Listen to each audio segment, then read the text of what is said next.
Good morning, Bulldogs. I'm Matt Riemann. And I'm Kennedy Ingelow. And welcome to your BNN News Show. This week, we'll be showing you more on fall break plans, football players off-season, boat races, AppleWorks, and soccer sectionals.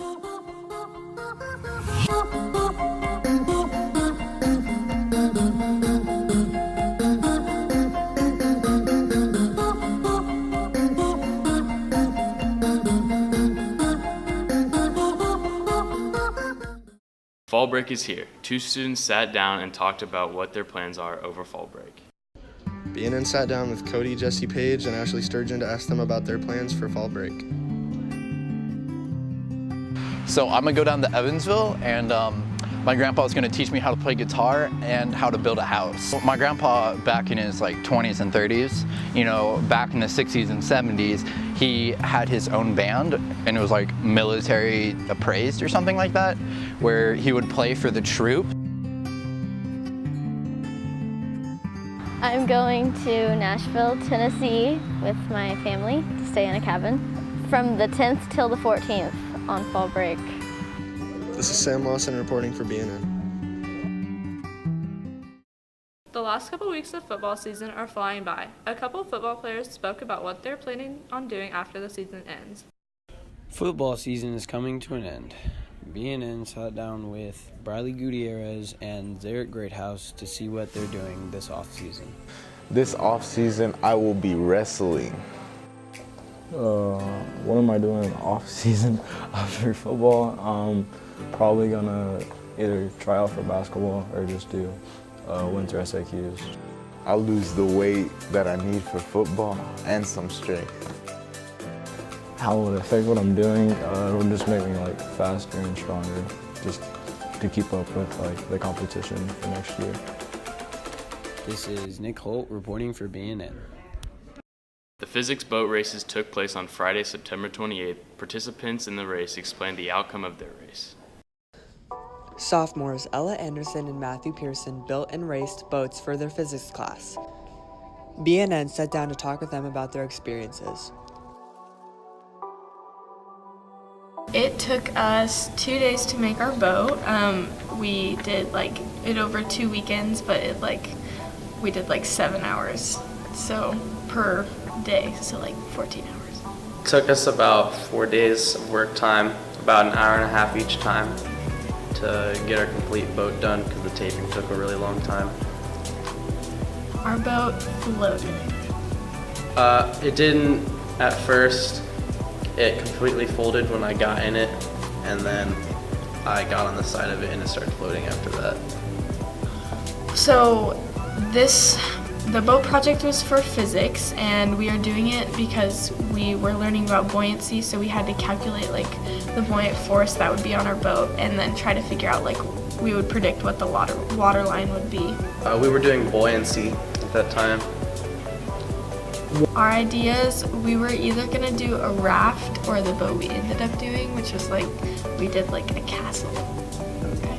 We based our boat off of the Titanic because we thought it'd be kind of funny if it sank, and we were pretty confident it wouldn't, but it did. I don't know what our time was, but we did end up winning one of the heats, so we got extra credit. I didn't race mine. It completely got drenched after the course.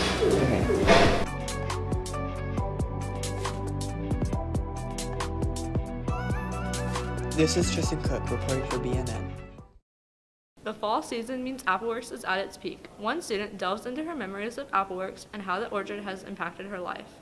The autumn season has just arrived, making AppleWorks the main attraction for Columbus North students. BNN sat down with Brooke Brownfield to talk about her experiences. My favorite experience is probably going and feeding the animals and then listening to the music that people play on the stage. I went to AppleWorks when I was about 8, and then I stopped going, and then I went again this year, so probably 8 years. The things that attract people to AppleWorks would be all of the apples that you could buy, and then all of the large pumpkins, in the pumpkin patch. My first memory at AppleWorks was when me, my mom, and my aunt, we went together and we were by the alpacas, and my aunt went up to it, and it spit in her face, like all over her glasses. Some of the activities that you could do at AppleWorks would be petting the animals and feeding them too, going shopping for like the apples and all the apple fall stuff, playing on the playgrounds, taking pictures, and then going on this ride to the pumpkin patch. This is Kennedy Baker reporting for BNN. It's tournament season. 2 soccer players spoke about how they're preparing for their games. BNN sat down with junior Ben Malone and senior Ariana Eisen to learn more about the boys and girls soccer sectionals this week and how they have been preparing for the tournament. Well, we've had some ups and downs, definitely way more ups than downs. We have 10 wins and 4 losses, but we always bounce back from those. I think the team's done pretty well after we had to figure ourselves out for a little bit.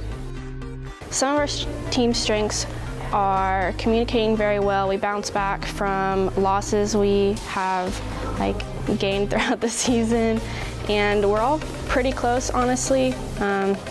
We all have known each other from outside soccer experiences and school, of course. I'd say our team's biggest strength is that we play well against good teams. We'll do pretty well, honestly. We've become very focused as a team, and focusing on the little things is what Coach says. I think we have a good chance of getting out of sectionals, except it's not going to be easy by any means. A lot of the team just wants to get out of sectionals this year because it's been kind of tough as far as rebuilding, and we do have a new coach, but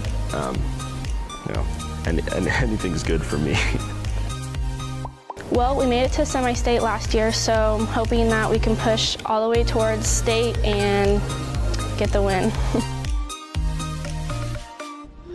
This is Margaret Maurer reporting for BNN. And that's it for today, Bulldogs. I'm Kennedy Ingelaw. And I'm Matt Riemann. Have a great weekend. BNN is a proud partner of CNHS Media at Columbus North in Columbus, Indiana. All music is provided by American Music Company.